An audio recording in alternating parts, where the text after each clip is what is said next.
Assalamualaikum warahmatullahi wabarakatuh. Anak-anak didik tahun 5 yang cikgu kasihi dan sayangi sekalian. Alhamdulillah bertemu kita lagi pada pagi ini dalam pembelajaran sejarah bersama dengan Cikgu Norsi. Okey murid-murid, cuba perhatikan gambar ini. Ini adalah gambar Raja-Raja Melayu bersama-sama dengan pembesar Melayu dan pegawai British di persidangan Raja-Raja Melayu Durbar yang pertama di Kuala Kangsar pada tahun 1897. Pada hari ini, kita akan belajar mengenai warisan negara kita. Pada akhir pengajaran dan pembelajaran, murid-murid akan mengetahui tentang institusi raja payung negara, menyatakan pengertian raja dan kerajaan, menerangkan konsep wahdat antara raja dengan rakyat dan menjelaskan makna daulat dan derhaka. Manakala objektif kewarganegaraan pula, murid-murid boleh menyatakan kepentingan menghargai institusi raja, menerangkan kepentingan sikap taat setia terhadap institusi raja. Raja berdaulat tonggak negara. Institusi raja telah wujud sejak zaman kerajaan Melayu awal hingga kini. Sultan menduduki tempat tertinggi dalam sistem pemerintahan. Sultan atau raja merupakan ketua kerajaan. Kerajaan pula adalah negeri atau negara yang ditadbir secara sah. Gelaran ketua kerajaan dari raja ke sultan telah berubah setelah kedatangan Islam. Raja atau sultan berperanan sebagai ketua negeri bagi memastikan keamanan dan keharmonian dalam setiap negeri sentiasa terjamin. Terdapat 9 buah negeri di Malaysia masih mengamalkan institusi raja. Mari kita lihat negeri-negeri di Malaysia yang masih mengamalkan institusi raja. Ini adalah peta negara Malaysia.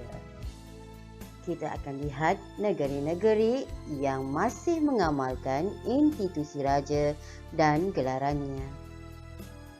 Negeri-negeri yang telah menggunakan gelaran sultan adalah di Kelantan, Terengganu, Johor, Selangor, Perak, Pahang dan juga Kedah. Manakala gelaran raja digunakan di Perlis dan di Negeri Sembilan menggunakan gelaran yang di Pertuan Besar.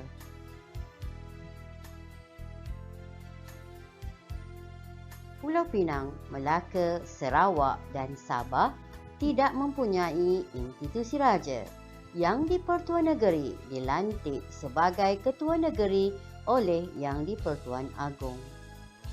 Wilayah Persekutuan Kuala Lumpur, Wilayah Persekutuan Putrajaya dan Wilayah Persekutuan Labuan diketuai oleh Yang di Pertuan Agong.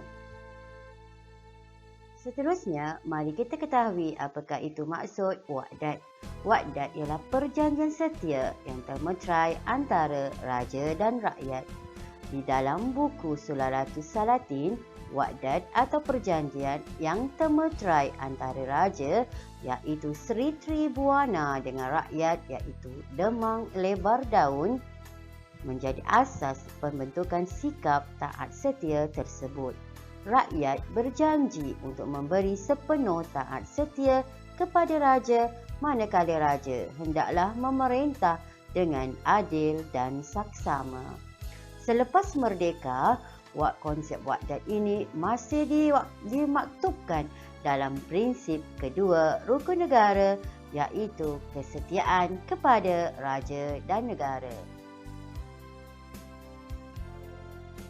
Seterusnya, mari kita lihat pula apakah maksud konsep raja berdaulat dan derhaka.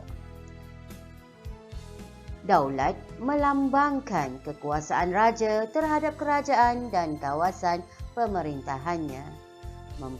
Raja mempunyai kewibawaan, sifat peribadi yang unggul dan kebijaksanaan tinggi untuk memerintah.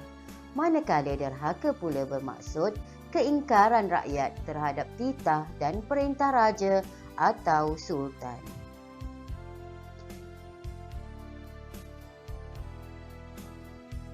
Sebagai warisan negara, institusi raja amat penting kepada kita semua kerana menjadi asas kepada pembentukan negara pada hari ini.